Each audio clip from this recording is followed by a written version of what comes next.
अस्सलाम वालेकुम, welcome to my YouTube channel. कैसे हैं आप सब? उम्मीद है खैरियत से होंगे। ज़रा आप ये पिक्चर चेक करें जी। जब भी हम किसी डॉक्टर के पास जाते हैं ख़ुद या अपने किसी बच्चे को लेकर जाते हैं, अपनी कंप्लेन बताते हैं कि डॉक्टर साहब बच्चे को नज़ला है, खांसी है, बुखार है, पेट में दर्द है, वट एवर जो भी आप कंप्लेन बताते हैं, तो फिर डॉक्टर हमें एक पेपर के ऊपर मेडिसिन लिख कर देते हैं, जिसको हम उर्दू में कहते हैं नुस्खा या अंग्रेज़ी में कहते हैं कि यह डॉक्टर्स की प्रेस्क्रिप्शन है। तो अक्सर हमारी आवाम को इस प्रेस्क्रिप्शन को समझने में मुश्किल होती है। तो ये वीडियो बहुत अहम होने वाली है उन लोगों के लिए जिनको अमूमन डॉक्टर्स की प्रेस्क्रिप्शन समझ नहीं आती। तो आज हम डिटेल में डिस्कस करेंगे कि एक डॉक्टर की प्रेस्क्रिप्शन में क्या क्या चीज़ें होती हैं और उसको किस तरह से समझा जाता है। तो आएँ शुरू करते हैं अपनी वीडियो।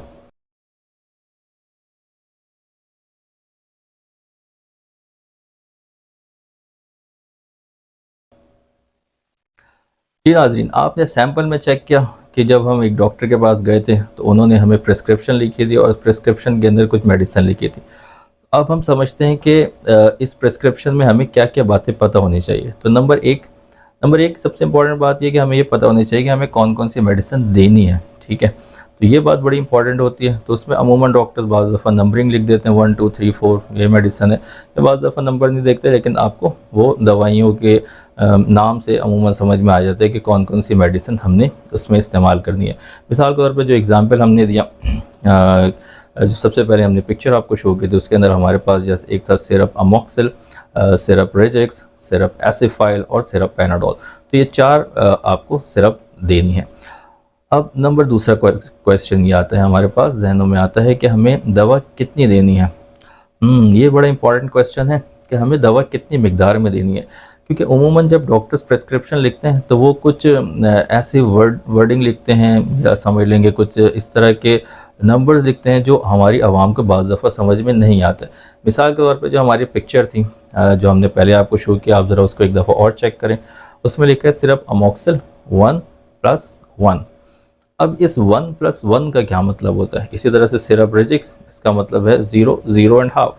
इसी तरह से सिरप एसिफाइल, इसका मतलब इसको लिखा गया है 3/4 + 3/4 + 3/4। इसी तरह से पैनाडोल लिखा गया है 1 1/2 + 1 1/2 + 1 1/2।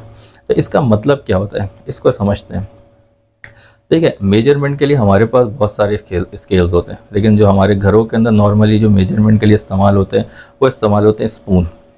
अब जो नॉर्मली हमारे घरों में स्पून इस्तेमाल होते हैं वो 2 किस्म के होते हैं, एक चाय का चम्मच होता है और एक खाने का चम्मच। अच्छा, अगर आप मेजरमेंट के हवाले से या वॉल्यूम के हवाले से बात करें तो जो खाने का चम्मच है वो तकरीबन 15 ml के बराबर होता है। मतलब एक खाने के चम्मच में अगर आप लिक्विड डालें तो वो 15 ml के बराबर होता है। इस तरह से हमारे पास जो चाय का चम्मच है वो 5 ml के बराबर होता है। तो अमूमन जो डॉक्टरी प्रिस्क्रिप्शन होते हैं मेडिकल प्रिस्क्रिप्शन, उसमें TSF लिखा होता है। TSF मतलब, ठीक है, वो एक्चुअली होता है टी स्पून, ना कि टेबल स्पून। तो आवाम इसमें भी कंफ्यूज होते हैं कि इसका मतलब खाने का चम्मच है या चाय वाला चम्मच। तो आप ये बात समझ लें कि इसका मतलब होता है टी स्पून। तो एक बात आपके समझ में आ गई कि यहाँ पर टी स्पून का तस्करा हुआ है, और एक टी स्पून बराबर होता है 5 ml के। तो अब जहाँ जहाँ भी आपको 1 लिखा होगा तो इसका मतलब आप समझ जाएंगे कि इसका मतलब है 5 ml। इसी तरह से अगर हाफ लिखा होगा तो आप समझ जाएंगे इसका मतलब है 2.5 ml। अगर 3/4 लिखा हो तो इसका मतलब होगा कि यह है 3.75 ml। और अगर 1.5 चम्मच लिखा हो, मतलब 1.5 लिखा हो, तो इसका मतलब होता है 7.5 ml। और अगर 2 TSF लिखा हो तो इसका मतलब होता है 10 ml। ठीक है, तो इसी तरह से आप इसको बढ़ाते चले जाएंगे। तो ये बात समझना बहुत ज़रूरी है आवाम के लिए कि इसका मतलब क्या होता है। चलें जी, ये तो आपको बात समझ में आ गई कि हमने कितनी देनी है। ठीक है, अब तीसरी इंपॉर्टेंट बात है कि हमने दवा कब देनी है, कितनी तो मैंने आपको बता दी चम्मच के हिसाब से। अच्छा, एक इंपॉर्टेंट बात हमारे पास और है जो मैं चाहता हूँ इसमें आपको बता दूँ। अमूमन जब हम दवाएं देते हैं तो वो दवाएं देने के अलग अलग तरीके होते हैं। एक तो मैंने आपको बता दिया कि स्पून के ज़रिए आप दे सकते हैं, ठीक है। अच्छा, जब हम सिरप बनाते हैं, सस्पेंशन बनाते हैं, तो बाज़ दफ़ा सस्पेंशन के अपने अंदर वो सिरप वो स्पून मौजूद होते हैं, तो जिसके ज़रिए आप मेजर कर सकते हैं।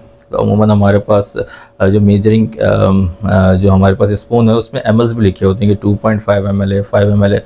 बाज़ दफ़ा सिरप्स के साथ ड्रॉपर्स भी दिए जाते हैं, उन ड्रॉपर में भी मार्किंग लिखी होती है कि जी ये 1 ml है, वो 1.25 ml है या 1.5 ml है, वटेवर वो उसके अंदर लिखा होता है। तो आप अब उम्मीद है आप इस बात को समझने के काबिल हो गए होंगे कि अगर एक डॉक्टर 1 लिखता है अपनी प्रिस्क्रिप्शन में तो उसका मतलब बेसिकली होता है 5 ml।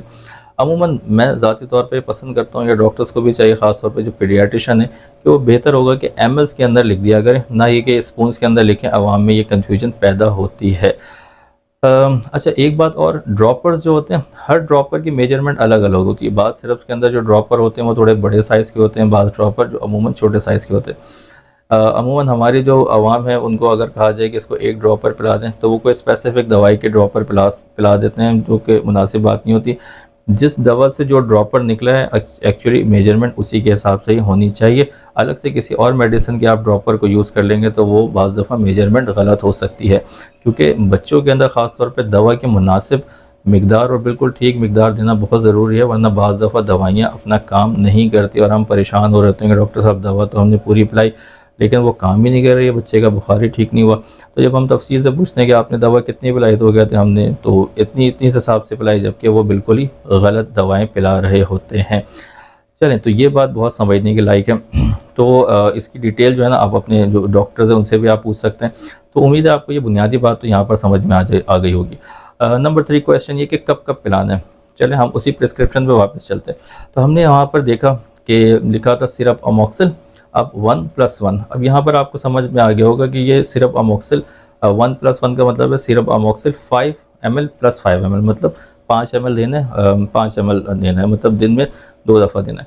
अब अमूमन डॉक्टर्स के प्रिस्क्रिप्शन में इस तरह से लिखा होता है कि 1+1+1 या हाफ या वट एवर जो भी है वो इस तरह से करके लिखते हैं, या अमूमन उसके बीच में डैश भी डाल देते हैं कि 1-1-1। तो इस तरह तो अमूमन जो डॉक्टर्स होते हैं वो दिन को 3 हिस्सों में डिवाइड करते हैं, मॉर्निंग, इवनिंग और नाइट। ठीक है, ये बेसिकली आवर्स होते हैं घंटे के, 24 घंटे को वो 3 हिस्सों में डिवाइड करते हैं, मतलब 8 घंटे 8 घंटे और 8 घंटे इस तरह से। तो अगर एक डॉक्टर इस तरह से लिख रहा है कि आपको ये दवा 3 दफ़ा देनी है दिन में, सुबह, दोपहर और रात, तो इसका मतलब होता है कि आपने उसको हर 8 घंटे के बाद रिपीट करना है। मतलब एक दवा अगर आपने अभी दी है तो आप उससे 8 घंटे कैलकुलेट करें और 8 घंटे के बाद आपने उसकी नेक्स्ट डोज देनी है। इसी तरह से उसके फिर 8 घंटे के बाद नेक्स्ट डोज देनी है। ठीक है, तो ये बात ज़रा समझने, मिसाल के तौर पे अगर आपने 1 बजे किसी बच्चे को दवा पिलाई तो अब उसके 8 घंटे के हिसाब से जो भी बनता है शायद रात के 9 बजे, तो अब नेक्स्ट डोज आपने उसके रात के 9 बजे पिलानी है। तो ये बात इंपॉर्टेंट है। लोग समझते हैं कि सुबह और शाम पिलानी है, तो सुबह हमने जो है वो 12 बजे दिन में पिला दिया और शाम के अंदर हमने शाम के 6 बजे पिला दिया। तो फिर इस तरह से सारी दवाइयाँ जो है ना उनका सारा जो तवाज़ुन है वो बिगड़ जाता है और वो अपनी अफादियत खो देती हैं। ठीक है, अच्छा इसी तरह से अगर कोई दवा दिन में 2 दफ़ा लिखी गई हो, ठीक है, जैसे हमारे पास यहाँ पे जो सिरप है अमोक्सिल वो दिन में 2 दफ़ा लिखा गया कि 1+1, तो इसका मतलब होता है कि हर 12 घंटे के बाद आपने देनी है। तो मतलब अगर आपने सुबह 10 बजे ये दवा दी है तो फिर आपने रात के 10 बजे इस दवा को रिपीट करनी है। ठीक है, इस तरह से अगर कोई दवा लिखी गई है दिन में 3 दफ़ा तो 8 दफ़ा देनी है, 8-8 घंटे के बाद देनी है। 2 दफ़ा लिखी गई तो इसका मतलब 12 घंटे के बाद देनी है। और अगर 1 दफ़ा लिखी गई है तो इसका मतलब है कि आपने उसको 24 घंटे में 1 दफ़ा देनी है।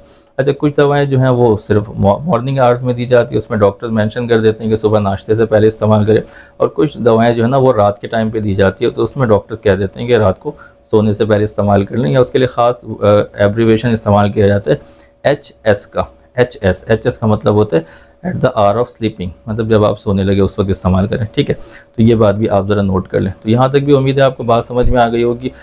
अच्छा इसको एब्रीवेशन के हिसाब से लिखा जाए तो अगर कोई दवा दिन में 1 दफ़ा पिलाई जाए तो उसको OD कहते हैं, अगर 2 दफ़ा पिलाई जाए तो उसको BD कहते हैं, 3 दफ़ा पिलाई जाए तो उसको TDS कहते हैं, और अगर 4 दफ़ा पिलाई जाए तो उसको आप QID कहते हैं। ठीक है, अच्छा कुछ दवाएं ऐसी होती हैं जो बस आपको फ़ौरन पिलानी होती है कि उसके बाद आपने दोबारा इस्तेमाल नहीं करनी, मतलब आपने उसी टाइम पे देना है और उसके बाद फिर दोबारा नहीं देना।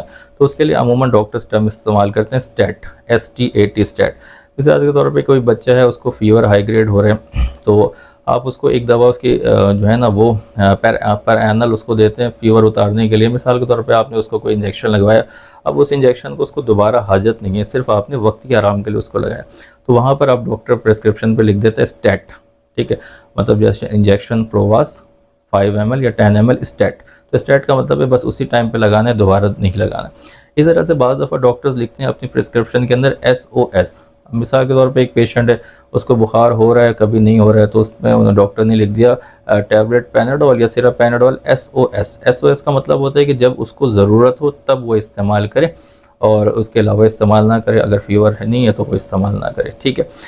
अच्छा, तीसरी इंपॉर्टेंट बात होती है कि कितने दिन आपने ये दवा देनी है, ये बड़ी इंपॉर्टेंट बात होती है। अमूमन डॉक्टर्स इसके आगे वो मेंशन कर देते हैं कि ये दवा कितने दिन देनी है। मिसाल के तौर पे हम अपनी प्रिस्क्रिप्शन की बात करें तो जो सबसे पहली पिक्चर आपको मैंने दिखाई थी सिरप अमोक्सिल, उसके आगे लिखा हुआ है 5 डेज़, रेजिक्स 5 डेज़, एसिफाइल 5 डेज़ और इसी तरह से पैनाडोल 5 डेज़।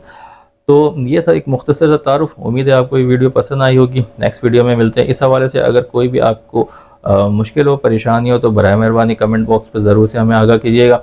हमारे चैनल को लाइक और सब्सक्राइब ज़रूर से कर दें और बेल आइकन भी दबा दें। मिलते हैं आपसे नेक्स्ट वीडियो में। अस्सलाम वालेकुम व रहमतुल्लाह।